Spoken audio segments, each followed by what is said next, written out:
Power star Pawan Kalyan గారు Andhra Pradesh deputy CM గా రాణిస్తూ ప్రజల గుండెల్లో చిరస్థాయిగా నిలిచిపోయే కోట్లాది మంది అభిమానుల్ని సొంతం చేసుకున్న ఆయన అకస్మాత్తుగా అనారోగ్య పాలు అవ్వడం, హాస్పిటల్ కి తరలించడం, సర్జరీ చేయడం జరిగింది అంటూ వచ్చిన వార్త అందరినీ గత కొద్ది రోజులుగా కంగారు పెట్టేసింది. కాకపోతే ఆయనకి నోస్ సర్జరీ జరిగిందని, ప్రస్తుతానికి ఆయన బాగున్నారని, 10 రోజుల పాటు రెస్ట్ అవసరమని, ఆ తర్వాత కొంతకాలం పాటు జాగ్రత్తగా ఉండాల్సి ఉంటుంది అంటూ స్వయాన మెగాస్టార్ చిరంజీవి గారే తన తమ్ముడు ఆంధ్రప్రదేశ్ ఉప ముఖ్యమంత్రి అయిన పవన్ కళ్యాణ్ గారి గురించి ఆయన ఇచ్చిన హెల్త్ అప్డేట్ ప్రతి ఒక్కరిని ఊరట పడేలా చేసింది.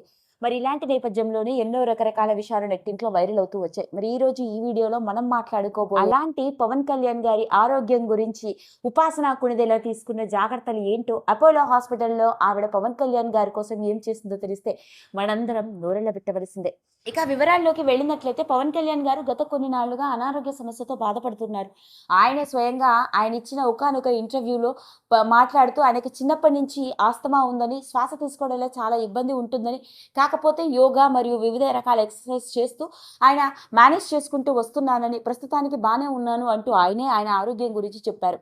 అంతేకాకుండా ఇంతకు ముందు కూడా ఆయన కొన్ని అనారోగ్య సమస్యలతో కూడా బాధపడుతూ వచ్చారు. ఉన్నట్టుండి శ్వాస తీసుకోవడం ఇబ్బంది తలెత్తడం, పైగా హాస్పిటల్లో జాయిన్ చేయాలి అని తెలిసిన వెంటనే మొదటి నుంచి పవన్ కళ్యాణ్ గారి ఆరోగ్యం గురించి మానిటర్ చేస్తూ వస్తున్న ఉపాసన కొణిదెల వెంటనే హాస్పిటల్లోని ఒక ప్రత్యేక డాక్టర్ల బృందాన్ని అపాయింట్ చేయడం జరిగింది.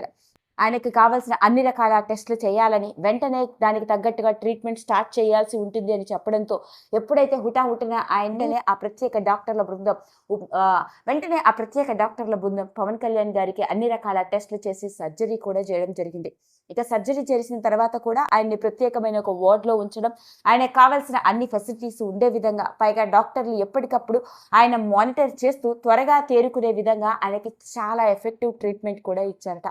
ఇవన్నీ ఉపాసన కొణిదెల గారు చెప్పినట్లుగానే జరిగాయని, ఉపాసన కూడా హాస్పిటల్కి వచ్చి పవన్ కళ్యాణ్ గారి ఆరోగ్యం ఎలా ఉందో తెలుసుకోవడం మాత్రమే కాదు, డాక్టర్ల నుంచి ఎప్పటికప్పుడు పవన్ కళ్యాణ్ గారి హెల్త్ అప్డేట్స్ కూడా తెలుసుకుంటూ వచ్చారట. అలా మొత్తానికి తనకి మామ అయ్యే పవన్ కళ్యాణ్ గారి ఆరోగ్యం గురించి ఉపాసన అపోలో హాస్పిటల్లోని డాక్టర్లతో ఎప్పటికప్పుడు మాట్లాడుతూ ఆయన త్వరగా తేరుకోవాలని, చాలా మెరుగైన వైద్యం ఇవ్వాల్సి ఉంటుంది అని, అంతేకాకుండా ఎలాంటి కాంప్లికేషన్స్ కూడా రాకుండా ఉండాలని ఒక ప్రత్యేక డాక్టర్ల బృందాన్ని నియమించింది. ఇక హాస్పిటల్ నుంచి డిశ్చార్జ్ అయిన తర్వాత కూడా కొన్ని నెలల పాటు రెస్ట్ అవసరం అని చెప్పడంతో ఆయన కోసం ఒక నర్స్ని కూడా ఇంట్లో అపాయింట్ చేస్తున్నట్లుగా తెలుస్తోంది. ఇక ఈ డాక్టర్లు కూడా ఎప్పటికప్పుడు పవన్ కళ్యాణ్ గారి ఆరోగ్యం గురించి తెలుసుకోవడం, ఆయనకు మెడిసిన్స్ ఇవ్వడం, అంతేకాకుండా ఆయన హెల్త్ని మానిటర్ చేస్తూ ఉంటారని, అలా పవన్ కళ్యాణ్ గారు పూర్తి ఆరోగ్యంతో తేరుకునేంత వరకు ఉపాసన ఆ డాక్టర్లని చాలా జాగ్రత్తగా చూసుకోమని చెప్పినట్లుగా ఎన్నో రకరకాల విషయాలు వెలుగులోకి వచ్చాయి రీసెంట్గా.